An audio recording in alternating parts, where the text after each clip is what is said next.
Hi welcome back to my channel education platform by Kanain. So आज हम पढ़ने वाले हैं केमिस्ट्री का चैप्टर 1 क्लास 11th का। ठीक है, तो न्यू सेशन में न्यू तरीके से स्टार्ट करते हैं। सो फर्स्ट चैप्टर से स्टार्ट करना है और फर्स्ट टॉपिक है हमारा इंपॉर्टेंस ऑफ केमिस्ट्री।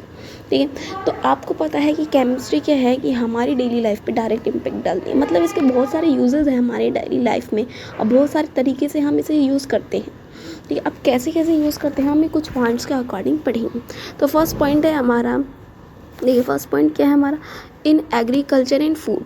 एग्रीकल्चर मतलब कि यहाँ पे फार्मिंग से इंक्लूडिंग है कि फार्मिंग में कैसे कैसे हम यूज़ करते हैं एंड फूड में किस तरीके से यूज़ किया जाता है। तो फर्स्ट पॉइंट है हमारा इसका कि it has provided chemical fertilisers. तो ये हमें क्या करता है कि केमिकल फर्टिलाइज़र जो आप यूज़ करते हैं फील्ड में डालने के लिए, ये मैन्यू फर्टिलाइजर्स जो यूज़ करते हैं उसमें भी क्या होते हैं, केमिकल्स प्रेजेंट होते हैं, जैसे कि urea, calcium phosphate, sodium nitrate, ammonium sulphate. तो मतलब छोटे छोटे केमिकल्स उसमें पाए जाते हैं। ठीक है, तो सेकेंड पॉइंट देखते हैं क्या है। It has help to protect the crops from insects and harmful bacteria.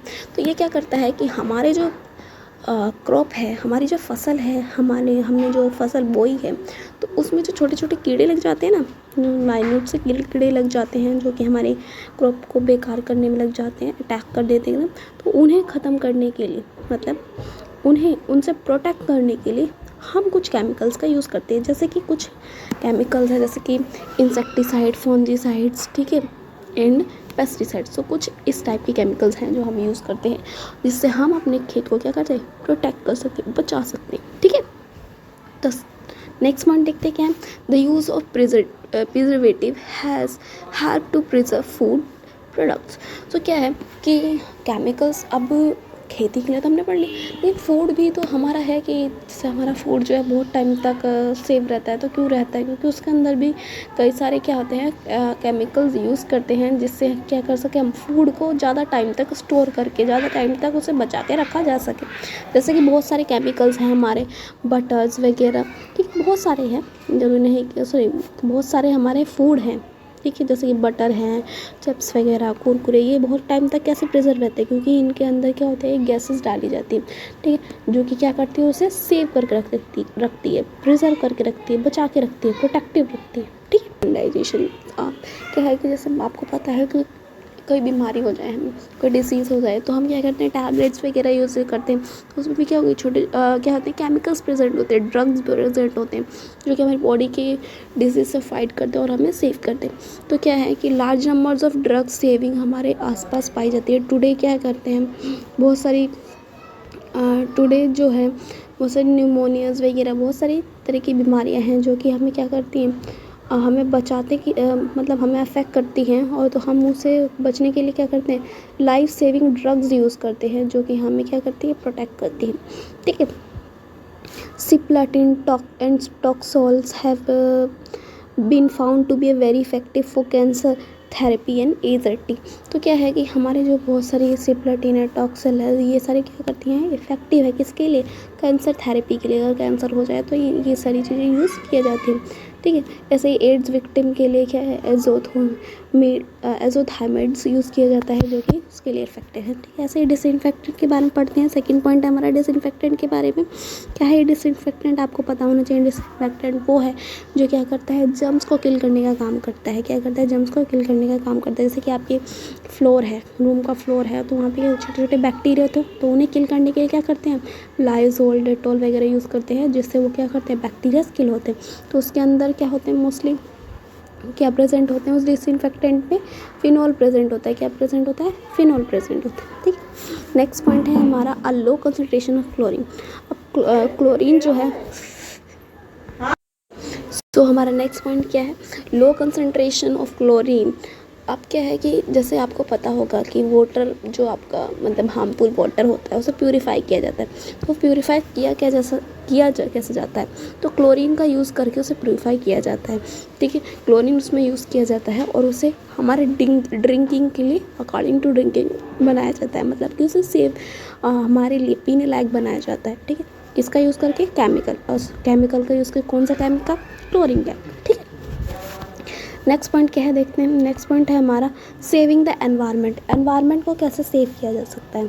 अब आपको पता है कि हमारे चारों तरफ क्या है, पॉल्यूशन ही पॉल्यूशन है। एनवायरनमेंट में हर तरीके से पॉल्यूशन फैल रहा है। पॉइजनस गैसेस हमारे चारों ओर हैं, ठीक है। केमिकल्स जो हैं हमारे चारों ओर पाए जा रहे हैं, ठीक है। तो क्या है, हमारे एटमॉस्फेयर में कॉन्स्टेंटली रिलीज़ हो रहे हैं, क्या हो रहे हैं, रिलीज़ हो रहे हैं एटमॉस्फेयर में, क्या पॉइजनस गैसेस रिलीज़ हो रहे हैं, केमिकल्स रिलीज़ हो रहे हैं, जो क्या कर रहे हैं, हमें हार्मफुल कर रहे हैं, हमारे लिए हार्मफुल हैं, ठीक है। दे आर पॉल्यूटिंग एनवायरनमेंट, क्या कर रहे हैं, एनवायरनमेंट को पोल्यूट कर रहे हैं, क्या कर रहे हैं, एनवायरनमेंट को पोल्यूट कर रहे हैं। तो साइंटिस्ट इस पर वर्क कर रहे हैं कि क्या करें कि हम कम से कम मतलब पोल्यूशन को कम से कम पॉल्यूशन हो, ठीक है, उस पर वर्क कर रहे हैं। तो उन्होंने एक एग्जांपल बताया, जैसे कि सीएनजी है, कंप्रेस्ड नेचुरल गैस है, वो क्या है, एक ऐसा सब्स्टिट्यूएंट है, ऐसी चीज़ है, इसका पेट्रोल का सब्स्टिट्यूएंट है, जो कि बहुत इफ़ेक्टिव है किसके लिए, पॉल्यूशन चेक करने के लिए। किसका पॉल्यूशन, ऑटोमोबाइल्स का पॉल्यूशन चेक करने के, ठीक है। Application in industry. अब इंडस्ट्री में कैसे केमिकल्स हमारे वर्क कर रहे हैं। आपको पता है कि केमिकल्स जो है वो बहुत सारी चीज़ें बनाते हैं, ठीक है, बहुत सारी चीज़ें डेवलप करते हैं, ये मैन्युफैक्चर करते हैं। जैसे कि एग्जांपल है हमारे फर्टिलाइज़र, एल्कीज, acid, salts, dyes, polymers, drugs and soap, detergent, metal alloys and other inorganic and organic chemical including new materials contributes in a big way to the national economy। सो क्या है कि बहुत सारी चीज़ें बनाई जा रही है, जैसे कि सोल्ट है, एसिड है, ग्रीस है, बहुत सारी चीज़ें, ये सोप है, डिटर्जेंट है, ये सारी चीज़ें बनाई जा रही हैं। तो ये क्यों बनाई जा रही हैं, जिससे कि कंट्रीब्यूट हो सके, चारों तरफ फैल सके और क्या सके, इसका यूज़ हो सके लोगों को, और ये हमारी जो नेशनल इकोनॉमी में हेल्प कर सके, ठीक है, बिग कंट्रीब्यूशन देता है ये चीज़ें, ठीक है। तो इन सारी चीज़ों से इन सारी चीज़ों को कौन बनाता है, कहाँ बनती है ये सारी चीज़, इंडस्ट्रीज़ में बनती है। और ये कौन हेल्प करती है इन्हें बनाने में, केमिकल्स हेल्प करते हैं। और केमिकल्स हैं तो इसका मतलब केमिकल्स क्या करेंगे, आपकी अलग अलग चीज़ें बनाने में हेल्प कर सकते हैं, ठीक। तो क्या करते हैं, हमारी डेली लाइफ में जो छोटी छोटी चीज़ें यूज़ हो रही हैं उनमें भी केमिकल का यूज़ हो रहा है, ठीक है। तो नेक्स्ट पॉइंट हम पढ़ने वाले हैं मैटर के बारे में। मैटर के बारे में आपने 9th क्लास में भी पढ़ा होगा कि मैटर क्या होता है, ठीक है। तो मैटर क्या होता है, फर्स्ट क्या है, anything which has mass and occupies space is known as matter, ये इज कॉल्ड मैटर, ठीक है। तो ऐसी कोई भी चीज़ जिसमें क्या हो, थोड़ा मास हो, मास कितना भी हो सकता है, ज़्यादा बड़ा कितना, ठीक है, और वो क्या करे, ऑक्यूपाई करे स्पेस ले, ठीक है। तो ऐसी कोई भी चीज़ जिसमें जो स्पेस ले और उसके अंदर थोड़ा मास हो, ठीक है, उसके पास कुछ मास हो, उसे क्या कहते हैं, हम मैटर कहते हैं। क्या कहते हैं, मैटर कहते हैं, ठीक है। जैसे कि एग्जांपल है हमारे, देखिए बुक, पेंसिल, वाटर, ठीक है, एयर, ये सारे क्या है हमारे एग्जांपल हैं, ठीक है। कौन कौन से एग्जांपल हमारे, देखिए बुक, पेंसिल, वाटर, एयर, ये सभी हमारे क्या है एग्जांपल्स हैं। Composed of matter are as we know that they have mass and they occupy space.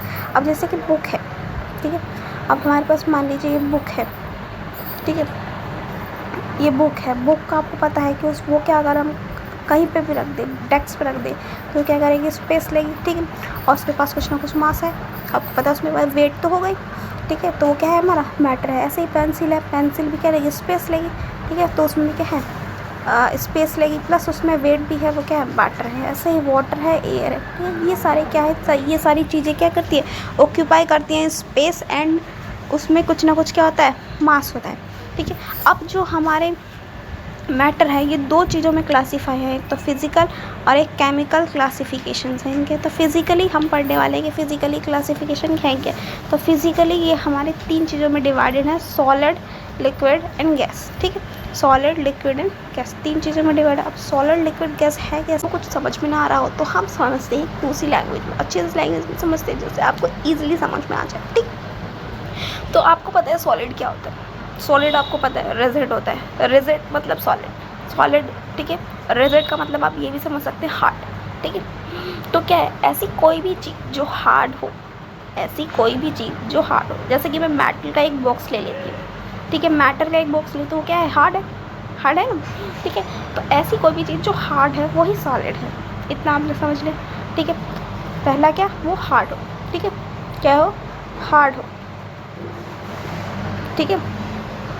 Hard हो मतलब ऐसा कोई बॉक्स हो मान लीजिए, तो वो क्या है, हार्ड हो, ठीक है, ऐसे हार्ड हो, तो वो अब जैसे ये हार्ड सब्सटेंस को हम लोग सॉलिड कहते हैं, लेकिन कैसे, कुछ ना कुछ बातें हमें जो अलग से जाननी है वो समझते हैं। अब मैंने आपको बताया कि कोई भी ऐसी चीज़ जो हार्ड हो, ठीक है,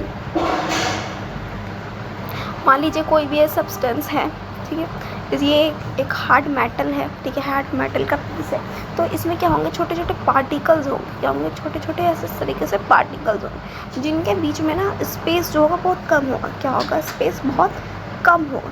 तो वही बोला है इन्होंने कि इसमें क्या होता है, there is not much freedom of movement. तो इसमें क्या होता है, फ्रीडम ऑफ मूवमेंट बहुत नहीं होता है, क्योंकि इसके पार्टिकल्स जो होते हैं बहुत पास पास होते हैं, ठीक है, आपने समझ लिया। तो इसीलिए इसकी जो शेप होती है वो डेफिनाइट होती है, मतलब फिक्स्ड होती है, जितनी जैसी शेप है वैसी ही रहेगी, ठीक है, सॉलिड की जैसी शेप होती है वैसी ही रहेगी, ठीक है। और डेफिनाइट शेप होता है, डेफिनाइट वॉल्यूम होता है, डेफिनाइट मतलब कि डेफिनाइट क्या होता है, इसका वॉल्यूम होता है, ठीक है, definite shape and definite volume होता है। अब ये डेफिनाइट शेप का मतलब ये है कि उसकी शेप जो होगी वो फिक्स रहेगी, जैसी थी वैसी ही रहेगी, ठीक है। और उसका वॉल्यूम का मतलब है इसमें, जितना मान लीजिए हमने कोई भी बॉक्स लिया, तो ये हमने बॉक्स लिया है इस तक, ठीक है, तो ये बॉक्स जो हमने लिया है, तो जितना इसका वॉल्यूम है उतना ही रहेगा, ठीक है, मतलब एक तरीके से मास समझ लीजिए, ठीक है, या वेट समझ लीजिए, ठीक है। तो अब जैसे कि मान लीजिए हमने इस सॉलिड को किसी ग्लास या बीकर में रख दिया, तो क्या इसकी शेप बदल जाएगी, नहीं बदलेगी ना, इसीलिए डेफिनाइट शेप है इसका, और इसका जो वॉल्यूम है वो उतना ही रहेगा। अगर हम ग्लास में डालें या बीकर में डालें, किसी में भी डालें, तो डेफिनाइट क्या होगा, वॉल्यूम होगा, क्लियर। और इसकी शेप इसके पार्टिकल्स क्या होते हैं, बहुत पास पास होते हैं, मतलब अटैच ईच अदर, ठीक। नेक्स्ट देखते हैं, यही चीज़ें हमें समझने की लिक्विड्स में समझने। तो लिक्विड्स में क्या होता है, लिक्विड्स में the particles are close to each other, क्या होते हैं, इसके पार्टिकल्स बहुत पास पास होते हैं, मतलब बहुत नहीं, थोड़े थोड़े पास, मतलब उनमें गैप होता है, बट कैन मूव अराउंड, वो थोड़े से मूव कर सकते हैं। Characteristics are of liquids have definite volume but no definite shape. तो क्या है कि जैसे कि हमारा लिक्विड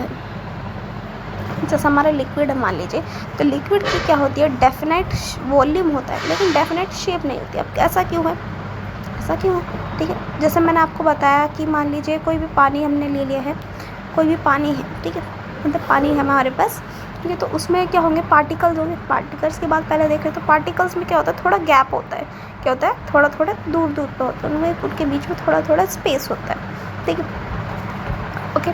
सो उनका वॉल्यूम जो है, वॉल्यूम की बात करें तो वो डेफिनेट रहेगा, मतलब फिक्स रहेगा, चाहे उसे आप कटोरी में डालें, ग्लास में डालें, बीकर में डालें, किसी भी बर्तन में डालें, जितना पानी था उतना ही रहेगा।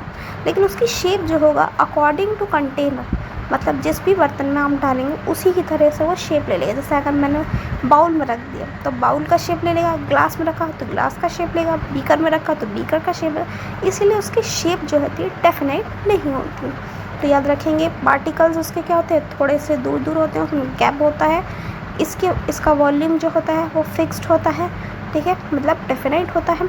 एंड नेक्स्ट क्या, इसका जो शेप है वो डेफिनाइट नहीं होता, मतलब फिक्स नहीं होता, अकॉर्डिंग टू कंडीशन चेंज होता रहता है, ठीक है। गैसेस की बात करें तो गैसेस में क्या होता है, the particles are far apart as compared to those present in solid और liquid state, the movement is easy and fast, ठीक है। तो अब बात करें हम गैसेस की बात करें तो क्या है, उसमें जो पार्टिकल्स होते हैं वो बहुत ज़्यादा दूर दूर होते हैं, एक यहाँ एक यहाँ, मतलब इस तरीके से दूर दूर पे होते हैं, ठीक है, बहुत दूर दूर होते हैं। तो ये जो पार्टिकल्स हैं ईजिली मूव कर सकते हैं और बहुत तेज़ी से मूव कर सकते हैं, ठीक है। अब कुछ कैरेक्टरिस्टिक्स हैं वो देखते हैं। Gases have neither definite volume not definite shape, they completely occupy the container in which they are kept. तो क्या होता है, ना ही तो इसकी वॉल्यूम और ना ही इसका शेप डेफिनाइट होता है, मतलब दोनों ही फिक्स नहीं होता है, ठीक है। अब कैसे, मान लीजिए हमारे पास कोई भी कंटेनर है, उसमें हमने एयर कंटेन कर लिया, तो क्या करेगा, और थोड़ी एयर कंटेन की है मान लीजिए, तो वो पूरे कंटेनर को कैप कर लेगा, पूरे कंटेनर को क्या कर लेगा, पूरे कंटेनर को ऑक्यूपाई कर लेगा, ठीक है। तो वॉल्यूम कितना भी हो, वो कितना भी बड़ा कंटेनर क्यों ना हो, उसे पूरा ऑक्यूपाई कर लेगा, तो इसका वॉल्यूम इस वजह से डेफिनाइट नहीं होता। और शेप की बात करें तो एयर की कोई शेप नहीं होती, वो तो उसकी कोई शेप नहीं होती, ठीक है। याद रखेंगे, इसके पार्टिकल्स क्या होते हैं, गैसेस के पार्टिकल दूर दूर होते हैं, ना ही तो इसकी वॉल्यूम